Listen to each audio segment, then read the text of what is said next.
नमस्कार, मैं हूं वंदना चंदेल और आप देख रहे हैं हमारी खास पेशकश मामा कितने मासूम। आज की तारीख में रेल मंत्री पवन बंसल को देश का सबसे चर्चित मामा और विजय सिंगला को सबसे चर्चित भांजा कहा जा सकता है। मामा और भांजे की इस जोड़ी पर जो इल्जाम लगा है उसने सियासी गलियारों को एक बार फिर से हिलाकर रख दिया है।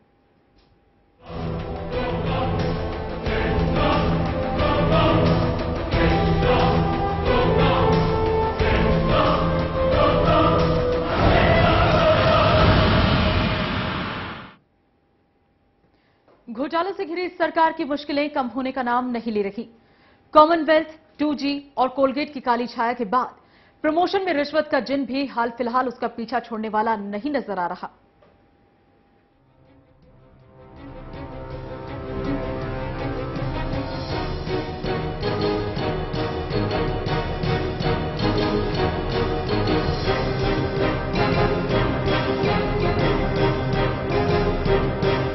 मामा के भांजे ने जो खेल रेलवे में खेला है वो केंद्र सरकार के लिए नया सिरदर्द साबित हो रहा है। रेलवे में प्रमोशन के लिए घूसकांड का पर्दाफाश हुआ है जिसने रेल मंत्री पवन बंसल को मुश्किलों में डाल दिया। सीबीआई ने चंडीगढ़ से लेकर मुंबई तक छापेमारी की। रेल मंत्री के भांजे विजय सिंगला समेत 6 लोगों को गिरफ्तार किया। इल्जाम है कि रेलवे में प्रमोशन दिलाने के नाम पर विजय ने railway board member Mahesh Kumar से 90 लाख रुपए लिए। ये पेशगी की रकम थी। प्रमोशन का सौदा 2 करोड़ में तय हुआ था। सियासी हलकों में पूरे मामले का बड़ा असर हुआ। सरकार की चूल्हे हिल गई। घूसकांड की गूंज संसद तक सुनाई थी।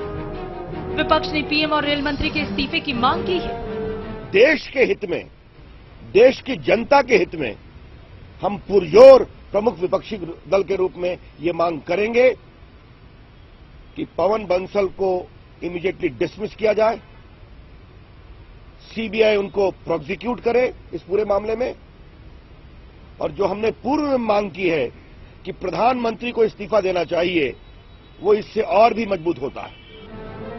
घूसकांड में नाम आने के बाद रेल मंत्री ने अपना चंडीगढ़ दौरा रद्द कर प्रेस रिलीज के जरिए अपनी सफाई दी। बैकफुट पर आए बंसल ने पीएम से मुलाकात कर इस्तीफे तक की पेशकश कर डाली। वहीं पार्टी बंसल के बचाव में उतर आई है। रेल मंत्री ने खुद अपना स्पष्टीकरण दिया और उन्होंने कहा है कि इसकी पूरी जांच होनी चाहिए। मैं नहीं समझता हूं कि इससे अधिक उनसे कोई अपेक्षा की जा सकती है। शनिवार को मुंबई एयरपोर्ट से गिरफ्तारी के बाद महेश कुमार को सीबीआई दफ्तर ले जाया गया। सीबीआई ने घूसकांड में संदीप गोयल और मंजुनाथ को भी गिरफ्तार किया, जिन पर सौदा कराने में मदद और रकम भेजने का आरोप है। रेलवे के जीएम महेश कुमार को 2 मई को रेलवे बोर्ड का सदस्य बनाया गया था। वो इलेक्ट्रिकल विंग में सदस्य का पद पाने की कोशिश में थे। फिलहाल वो जिस पद पर हैं वो भारत सरकार के सचिव के बराबर है। लेकिन क्या करें, दिल है कि इतने पर भी मानता नहीं।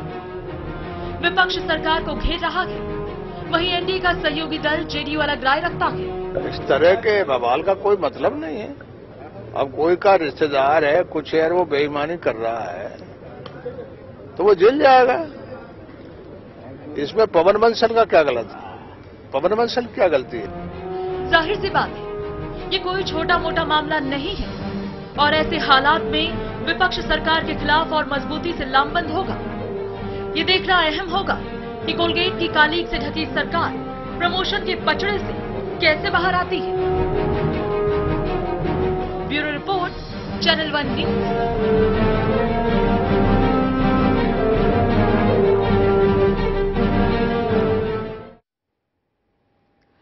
तो मामा आखिर कितने मासूम हैं, यही जानने की हम कोशिश कर रहे हैं। क्या वाकई में वैसा ही है जैसा पवन बंसल या फिर कांग्रेस दिखाने की कोशिश कर रही है, या यूं कहूं कि बीजेपी की सहयोगी होने के बावजूद जेडीयू जैसा कह रही है? हकीकत वैसी ही है या हकीकत के पीछे कई उतार चढ़ाव हैं, कई अदला बदली हैं, कई बनते बिगड़ते समीकरण हैं, कई झूठ और सच हैं? यह जानने की कोशिश करेंगे हम इस आधे घंटे के दौरान अपने इस विशेष प्रोग्राम में। हमारे साथ जुड़ रखे हैं बीजेपी के जाने माने नेता आनंद साहू साहब। बहुत बहुत स्वागत है आपका चैनल 1 पर। और साथ ही हमारे साथ जुड़ रहे हैं आसिफ इकबाल, हमारे संवाददाता जो इस वक्त मौजूद हैं 7 RCR पर। तो आपको बता दें कि दिन भर ये चर्चा होती रही, बहुत कुछ बैठक में भी हुआ, कोर ग्रुप की बैठक भी हुई। सबसे पहले आसिफ आपसे जानना चाहेंगे, कोर ग्रुप की बैठक में पुख्ता तौर पर क्या फैसला हुआ पवन बंसल को लेकर, इस मसले को लेकर? देखिए बिल्कुल जिस तरीके से पूरे दिन की कवायद हुई है वंदना, मैं आपको बताऊं कि पूरा दिन काफी उथल पुथल भरा रहा, काफी दिन में उतार चढ़ाव रहे।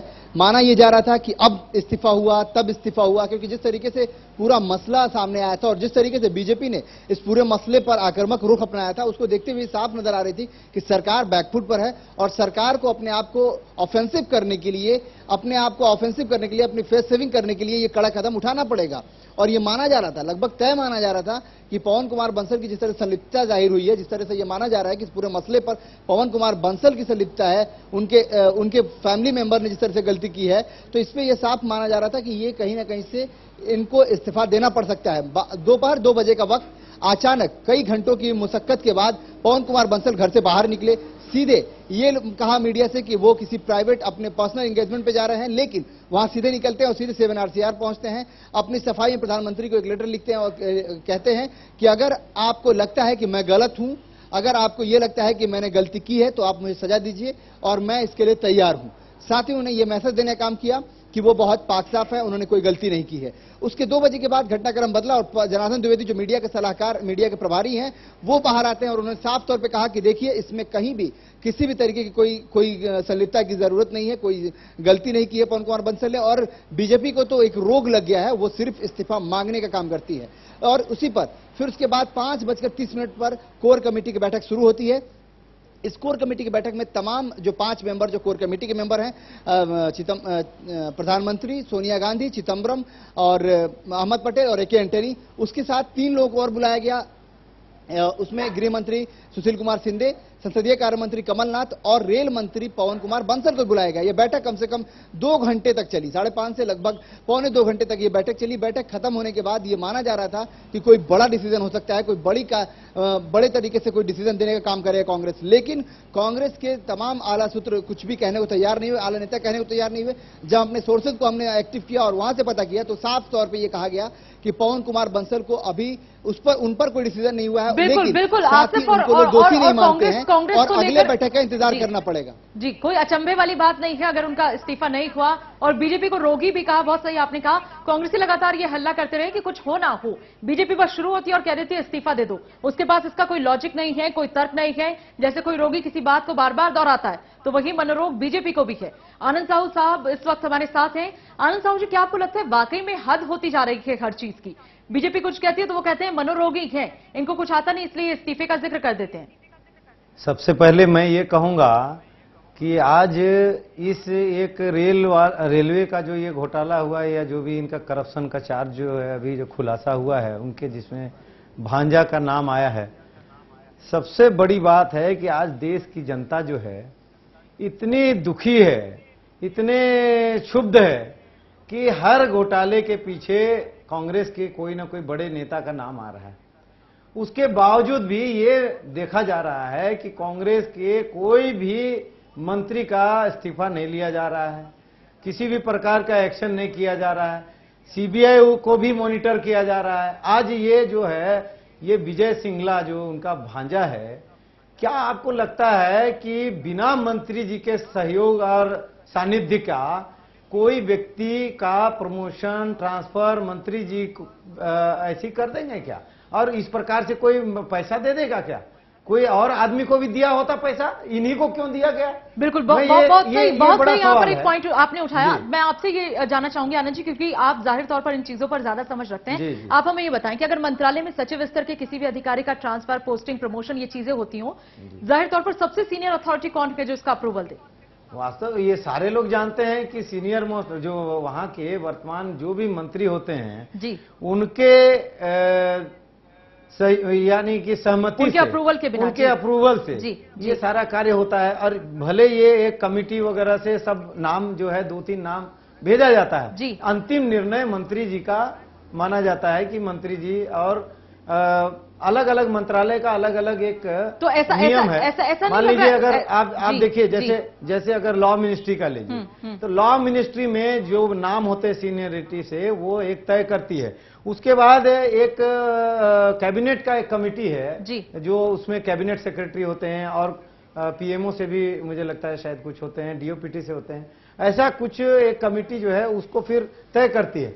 लेकिन ये सारा चीज तय करने के पीछे मंत्री जी का पूर्व में ही सब कुछ ये जो है नियोजन हो जाता है, तय हो जाता है कि किसको क्या करना है। ये जिस तरह से कांग्रेस की सरकार का नीतिगत रूप से इतना खुलेआम इस फिर तो प्रकार लेकिन से- आनंद जी ऐसा लग रहा है कि अगर विजय सिंगला किसी भी जीएम ऑफिसर से या इस रैंक के किसी भी अधिकारी से ये कमिटमेंट करें कि जी मैं आपका प्रमोशन करा रहा हूं, 2 करोड़ रुपए दे दीजिए, 90 लाख मुझे फर्स्ट इंस्टॉलमेंट भी दे दीजिए, बिना किसी बड़े आश्वासन के, जहां उन्हें ये पता ना हो कि ये होगा या नहीं होगा, डाउट में तो आदमी किसी से 2 करोड़ रुपए की डील करेगा नहीं। यानी अश्योर थे विजय सिंगला, ऐसा लग रहा है। वही और अब चीज जब- मैं वंदना जी यही कह रहा था कि आज देखिए, अगर हम कोई आम आदमी का बात करते हैं, जी क्या उसको 90 लाख का छोड़िए, 90 रुपया भी जी कोई आम आदमी को किसी का कार्य के लिए कोई देता है क्या? दे सकता है क्या? नहीं देगा। नहीं देगा। यहाँ 90 लाख और कई करोड़ों का बात हो रहा है, उसके बाद भी माननीय मंत्री जी और प्रधानमंत्री जी इसमें कुछ बोल नहीं रहे हैं। कांग्रेस पार्टी के लोग इसमें बचाव कर रहे हैं, कह रहे हैं कि इसमें जो है कोई रिजिग्नेशन देने की आवश्यकता नहीं है। ये सारी जो है देश की जनता देख रही है कि इनकी जो रीति नीति है, इनका जो कार्य करने का जो तरीका है, वो बिल्कुल ऐसे नकारात्मक होते जा रहा है। घोटाले पे घोटाले, आप देखिए हर विषय पे आप शुरू करिए, चाहे 2G को ले लीजिए, 2G में घोटाला हुआ तो सीधा इन्होंने कह दिया कि ठीक है, एक आदमी जो है आपका राजा साहब जो है नहीं, राजा जी को तो अलायंस है इसलिए उनको निपटा दिया। जी जी जी। लेकिन जब देखा कि इसमें पूरा चिदम्बरम साहब का नाम, बाकी प्रधानमंत्री जी का इसमें पूरा उल्लेख है जी। और इनके प्रधानमंत्री जी का पत्र का पूरा आदान प्रदान और जो प्रोसेसिंग हुआ है उसकी रिकॉर्ड है, और उसका जवाब जो है राजा साहब दिए हैं और लिखित में भी ये सारी बात बताई। उसके बाद भी न चिदम्बरम साहब का कुछ हुआ, न माननीय प्रधानमंत्री जी का होता है। उसी प्रकार आप कोलगेट का लीजिए, कोलगेट में भी यही हुआ कि माननीय तो आप यही कहने की कोशिश करें कि इस मसले में भी ऐसा ही है, पवन बंसल साहब का कुछ नहीं होने वाला है। 2006 से 2009 इस बीच में जो भी माननीय प्रधानमंत्री जी इसके मंत्री थे जी। और इसके बाद उनके कार्यकाल में ये कोयला का जो है आवंटन होता है और इसमें सीधा सीधा उनका सहयोग और उनका मार्गदर्शन में, उनका निर्देशानुसार ये सारा जो है, जो आदमी कोयला का व्यापारी नहीं है, कोई बिल्डर है उसको दे दिया गया, कोई किसी और को जो कपड़े का व्यापारी तो है। इस मसले पे आपको क्या लग रहा है कि यहाँ भी वही होगा कि पवन बंसल साहब के भांजे पर कोई आरोप लगा के? अच्छा, लेकिन आनंद साहब एक बात बताएं, बड़ी दिलचस्प है, जेडीयू आपकी सहयोगी है, आपके और उनके रिश्ते यहाँ मैं समझता हूँ कि ये विषय से भटकने वाली बात होती है। नहीं, जदयू का वो अपना व्यक्तिगत राय होगा, अगर कोई विषय पे वो वक्तव्य देते हैं। नहीं, मैं अपनी पार्टी का बता रहा हूँ।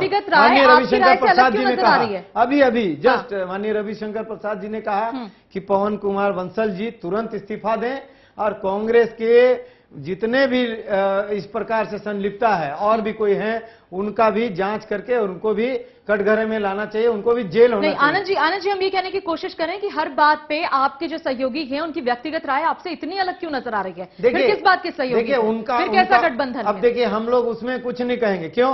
क्योंकि अब हमारी पार्टी, हमारा आइडियोलॉजी, हमारा सब अलग है और उनका पार्टी, उनका आइडियोलॉजी, उनका क्षेत्र जो भी विषय है वो अलग है। हम उनके विषय में नहीं बोलेंगे।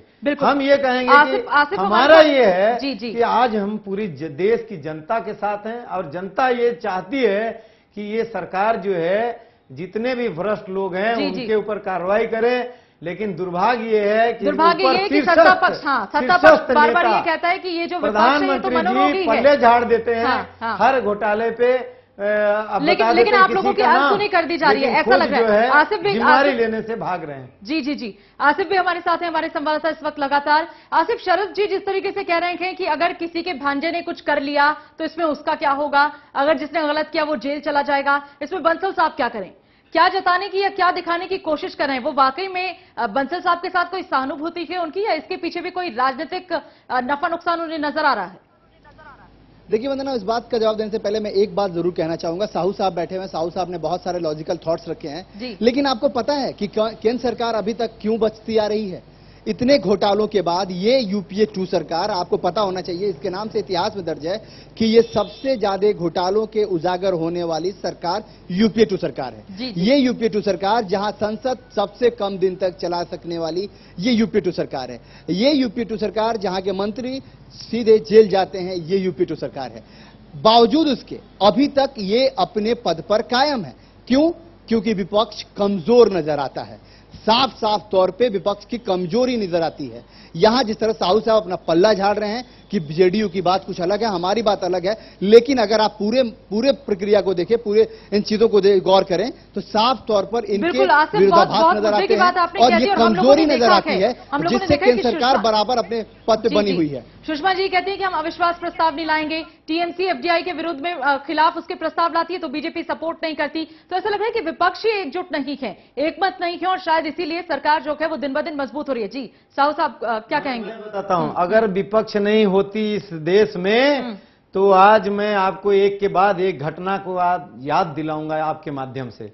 आज आप देखिए, अन्ना हजारे जी आए, रामदेव जी आए, अगर विपक्ष नहीं होती तो इनको कुचल दिया जाता, इनको हो सकता है हत्या कर दी जाती। इस प्रकार के गंभीर आरोप सरकार के ऊपर लग चुकी है और ये मैं नहीं लगा रहा हूं, ये पूरी देश की जनता कहती है। आज रामदेव जी का क्या हर्ष हुआ अगर भारतीय जनता पार्टी विपक्ष नहीं होता तो उनके साथ क्या होता वो आप कल्पना भी नहीं कर सकते हैं। और मैं बता रहा हूं, विपक्ष होने के कारण देश की जनता इनका कंट्रोल में होने के बावजूद सुरेश कलमाणी जी जेल गए, इनके कंट्रोल में होने के बावजूद सीबीआई ने एफिडेविट करके बताया कि हमारे सारे रिपोर्ट का खुलासा। लेकिन साहू साहब आप इसे कुछ भी कहें, देश की जनता बतौर विपक्ष आपसे, आपकी पार्टी से बहुत कुछ ज्यादा उम्मीद कर रही है और शायद वो ज्यादा देने में आप कहीं पीछे छूटते हुए नजर आ रहे हैं। फिलहाल अपने दर्शकों को बता दें, रेलवे घूसकांड मामले में रेल मंत्री पवन बंसल और उनका जिक्र हुआ। इस पूरे मामले में जिस तरीके से उनके भांजे का नाम आया, वी सिंगला समेत 4 दिन की हिरासत में हैं वो चारों आरोपी। आपको बता दें, प्रमोशन के लिए 90 लाख रुपए की पहली किश्त उन्होंने ली थी, जिसका उन पर आरोप लगा, जिसमें विजय सिंगला, महेश कुमार और 2 अन्य लोग, जिनमें से एक संदीप गोयल भी हैं। फिलहाल दिल्ली की पटियाला हाउस कोर्ट में उन्हें पेश किया गया था। सीबीआई की विशेष अदालत के न्यायाधीश स्वर्णकांत शर्मा ने 4 दिन की हिरासत में फिलहाल उन्हें भेजा के अदालत ने कहा कि अपराध को देखते हुए हिरासत में लेकर पूछताछ करना आवश्यक लगता है ताकि इसका पता लगाया जा सके कि आखिरकार रिश्वत की रकम कहां से आई और इस मामले में वास्तविक लाभार्थी कौन था, कैसे ये डील हुई, क्या कुछ पूरा मामला है। इसे लेकर फिलहाल चारों आरोपी सीबीआई की रिमांड में हैं। और इसी के साथ हमारे संवाददाता आसिफ इकबाल लगातार बने हुए हैं। आनंद साहू बीजेपी नेता भी इस वक्त हमारे साथ हैं। रुकते हैं एक छोटे से ब्रेक ले और बहुत जल्द करते हैं वापसी।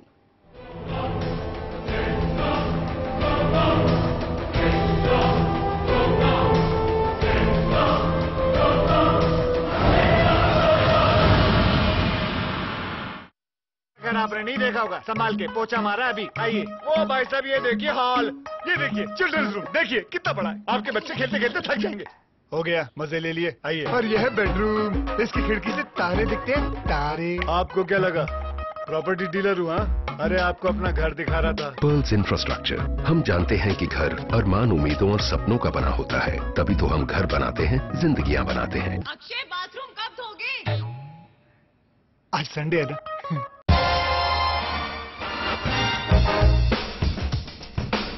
100 साल का धमाका, बेमिसाल जोड़ियां, धमाकेदार फिल्में, एक्शन इमोशंस के साथ एक्ट्रेस का दम। डॉन को पकड़ना मुश्किल ही नहीं, नामुमकिन है। सिनेमा को सलाम। ऐसा घर आपने नहीं देखा होगा, संभाल के पोछा मारा अभी। आइए, ओ भाई साहब ये देखिए हॉल, ये देखिए चिल्ड्रंस रूम, देखिए कितना बड़ा है। आपके बच्चे खेलते खेलते थक जाएंगे। हो गया, मजे ले लिए। आइए। और यह है बेडरूम, इसकी खिड़की से तारे दिखते हैं, तारे। आपको क्या लगा प्रॉपर्टी डीलर हुआ?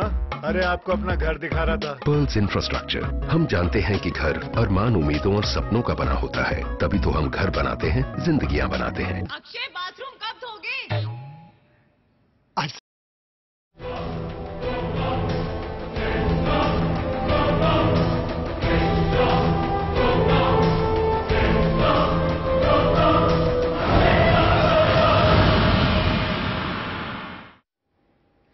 ब्रेक के बाद बाद एक बार फिर आप सभी का बहुत बहुत स्वागत है। आप देख रहे हैं चैनल वन न्यूज की खास पेशकश मामा कितने मासूम।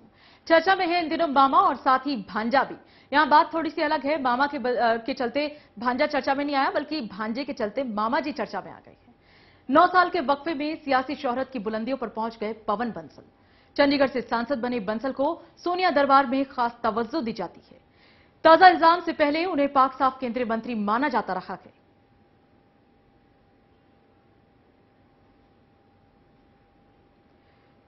लेकिन अब इस इल्जाम के बाद चीजें काफी बदल गई हैं और किस हद तक बदल गई हैं ये फिलहाल जो खबरें हैं वो बता रही हैं। लगातार हमारे संवाददाता आसिफ इकबाल हमारे साथ बने हुए हैं। बीजेपी नेता आनंद साहू साहब भी कार्यक्रम के दौरान हमारे साथ हैं। आसिफ, हम आपसे जानना चाहेंगे, ब्रेक से पहले जिस तरीके से आपने कहा, वाकई ऐसा लगता है कि विपक्ष भी कई मसलों पर अपना पल्ला झाड़ता है, लेकिन एक हकीकत यह है कि ये एकमत ना होना, ये मामलों को लेकर राजनीति करना, महज अपने फायदे नुकसान को देखना और इसके हिसाब से चीजों को चैनलाइज और मोबिलाइज करना, चलाना, कहीं ना कहीं सत्ता पक्ष को मजबूत करता गया। और कांग्रेस की तो हद ये हो गई है कि यूपीए 2 में तमाम लोगों के नाम आने के बावजूद, चाहे वो चिदम्बरम साहब की पत्नी का नाम हो, चाहे वो खुद सलमान खुर्शीद की पत्नी और उनके एक ट्रस्ट का नाम सामने आना हो, या फिर अब जैसे पवन कुमार बंसल हैं उनके भांजे का नाम सामने आया, तो ऐसे कई चीजें हैं। उसके बावजूद ये सिलसिला नहीं थम रहा और हर रोज ऐसा लग रहा है कि ये सरकार ऐसी चीजों को लेकर और ज्यादा अपना विश्वास मजबूत करती जा रही है। बिल्कुल वंदना, बिल्कुल वाजिब कह रही हैं। और मैं आपको बताऊं कि इसके पीछे सबसे बड़ा रीजन यही है कि विपक्ष बहुत ही कमजोर है और कमजोर विपक्ष जब भी होता है, सत्ताधारी पार्टी ऐसे ही सत्ता करती है, इसी तरीके से वो डिक्टेटरशिप करती है, इसी तरह से अहंकारी हो जाती है। मैं आपको एक एग्जांपल देता हूं, बहुत छोटा एग्जांपल होगा लेकिन ये सबसे सॉलिड होगा आज के इस परिप्रेक्ष्य में। पहला एग्जाम्पल बंगाल में ज्योति बसु ने 32 साल राज किया। दूसरा एग्जाम्पल 15 साल बिहार में लालू यादव ने राज किया। इसके पीछे साफ तौर पे एक साफ बात होती है कि विपक्ष कमजोर था, विपक्ष बल्कि था ही नहीं। ठीक वैसे ही आज आप समझ सकती हैं कि 9 साल हो गए यूपीए 2 सरकार को। साफ तौर पे आप कह सकती हैं कि विपक्ष बिल्कुल ही कमजोर है। हो हल्ला हंगामा करने के लिए तमाम चीजें हैं, लेकिन विपक्ष कमजोर हो जाता है। बिल्कुल बिल्कुल बिल्कुल। आसिफ यहाँ आपको रोक रही हूं मैं। फिलहाल अपने दर्शकों को एक चीज बताऊंगी, आनंद साहब आपको भी बिल्कुल बोलने का मौका दिया जाएगा। फिलहाल अपने दर्शकों को बता दूं कि चीजें इस इल्जाम से पहले कुछ और थी, लेकिन इस इल्जाम के बाद धीरे धीरे शायद बदल जाएं, अब तक नहीं बदली है। दरअसल इस इल्जाम से पहले वो बहुत पाक साफ, बड़े तवज्जो वाले, बड़े तरजीह वाले मंत्री रहे और माना गया कि उनके दामन पर अब तक कोई दाग नहीं है।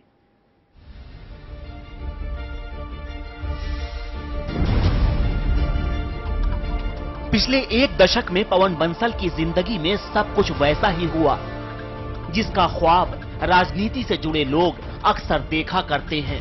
साल 2004 में बंसल पहली बार सांसद बने। 9 साल के अंदर वो सत्ता के शिखर में बैठे लोगों में शामिल हो गए। यूपीए 1 में उन्हें वित्त और संसदीय कार्य मंत्रालय में राज्य मंत्री बनाया गया। यूपीए की दूसरी पारी में भी पवन बंसल का सियासी रसूख तेजी के साथ आगे बढ़ा।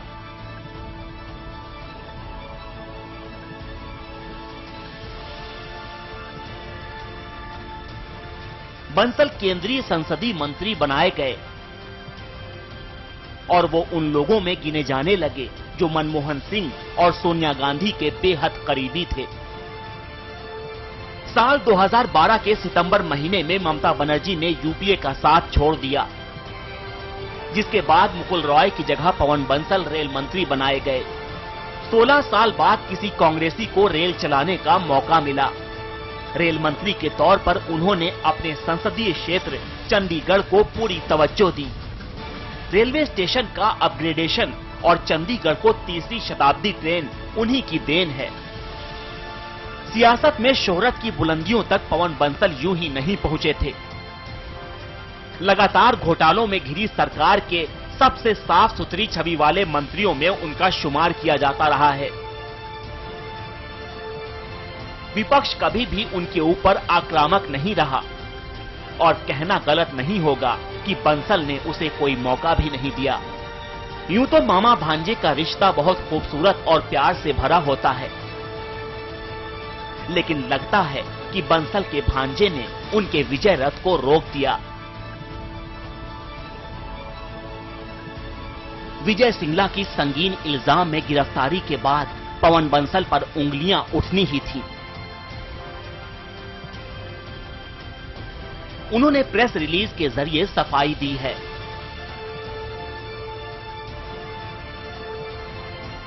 उम्मीद का दामन न तो पवन बंसल ने छोड़ा है और न ही उनकी पार्टी ने।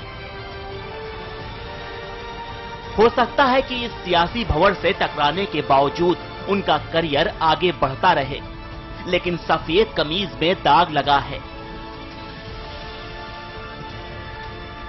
उजली छवि मैली हुई है, शोर तो मचेगा, हंगामा भी लाजमी है। Bureau report, channel 1 news. हम ये कतई नहीं चाहते कि बात किसी भी मामले पर एक तरफा हो जाए, इसलिए पवन कुमार बंसल का नाम आना, उनके भांजे का नाम आना, ये एक बड़ी औपचारिक सी बात है, बहुत ऑब्वियस सी बात है। लेकिन क्या कहें उन ब्यूरोक्रेट साहब का, जो कि 1975 बैच के प्रशासनिक सेवा के बहुत जाने माने अधिकारी रहे हैं। कई चीजें हैं जो उनके करियर में बतौर उनकी कामयाबी जोड़ी गई हैं, कई बहुत अच्छी चीजें उन्होंने की। लेकिन ऐसा क्या था कि महेश कुमार साहब 2 करोड़ रुपए देने के लिए तैयार थे, महज इस बात के लिए कि उनका जो प्रमोशन है वो हो जाए और इलेक्ट्रिकल विंग में वो चले जाएं।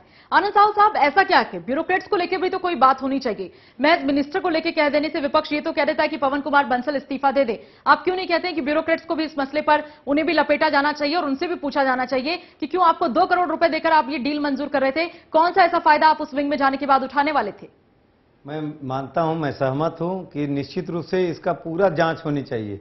अब पूरी जांच के बाद जो लोग दोषी हैं या जो इसमें संलिप्त हैं, उन सब को कानूनी तौर पर इनको पूरी सजा मिलना चाहिए और देश के सामने एक मैसेज देना चाहिए कि इस प्रकार के अगर काले कारनामे में संलिप्त होते हैं तो उनको कड़ी से कड़ी कार्रवाई हो। लेकिन दूसरी ओर मैं एक और बात आपको ध्यान में लाना चाहूंगा कि पार्लियामेंट में जो सेक्रेटरी जनरल हैं लोकसभा में, टीके विश्वनाथन जी, आज वो 65 इयर्स के हो गए हैं। रिटायर हुए अधिकारी को ये लगातार ढोया जा रहा है और वहां लोकसभा में और भी कॉम्पिटेंट अधिकारी हैं, उनको कोई प्रमोशन नहीं दिया जा रहा है, उनको वो पोजीशन नहीं दिया जा रहा।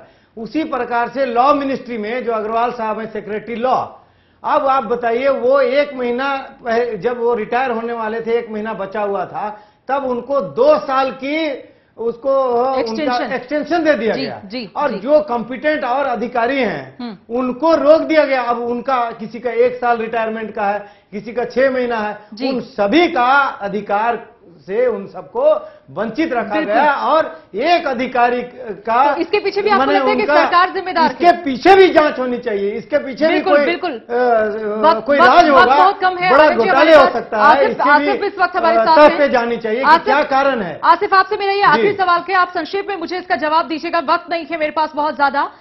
ब्यूरोक्रेट्स को लेकर भी कोई रवैया अपनाने वाली है सरकार? रणजीत सिन्हा की स्टेटमेंट हम सुनते हैं, वो कहते हैं कि स्वायत्त संस्था नहीं है सीबीआई, कोर्ट कहता है कि आपके ऊपर कोई कंट्रोल नहीं है। हम देखते हैं कई मामलों में जहां ब्यूरोक्रेट्स की अजीबोगरीब धांधली दिखती है। तो क्या महज सरकारी पद भी जहां पर हैं, जहां पावर है, लोग सिर्फ पैसा खाने कमाने की बात रह गई है? कोई प्रशासनिक अधिकारी का कोई कर्तव्य, कोई सेवा, कोई धर्म नहीं होता उसका? बिल्कुल, मैं बहुत छोटे शब्दों में इसका जवाब दे देता हूं वंदना, कि साफ तौर पे ये मान के चलिए कि इन पर भी कार्रवाई होगी और जो भी दोषी होंगे उनको बख्शा नहीं जाएगा, ऐसा सोर्सेज बता रहे हैं। और साफ तौर पे रेलवे मंत्रालय और जो रेल के बोर्ड के चेयरमैन हैं विनय मित्तल, उन्होंने साफ साफ अपने तरीके से कह दिया है कि इसमें दोषियों को बख्शेंगे नहीं, बल्कि उन्हें कड़ी सजा देंगे और ये एक मैसेज देने का काम करेंगे कि जो भी इस तरह के कामों में संलिप्त पाया जाएगा उसको बख्शा नहीं जाएगा। क्योंकि ये मोरल ग्राउंड पे अगर देखें तो ये मोरली रेलवे कर्मचारियों के लिए बहुत बड़ा धक्का है, जिसको वापस रिकवर कराने के लिए इस तरह की कार्रवाई की जा सकती है। बिल्कुल कार्रवाई की जा सकती है। फिलहाल ये कहा जा रहा है, कब तक ये कार्रवाई होती है ये देखना दिलचस्प होगा। बहुत बहुत शुक्रिया आसिफ इकबाल आपका इस जानकारी के लिए। आनंद साहब आपका भी बहुत बहुत शुक्रिया, आप अपना कीमती समय देकर हमारे साथ आए, बहुत बहुत शुक्रिया इसके लिए। इसी के साथ हमारे इस खास प्रोग्राम में फिलहाल इतना ही। आप देखते रहिए चैनल 1 न्यूज।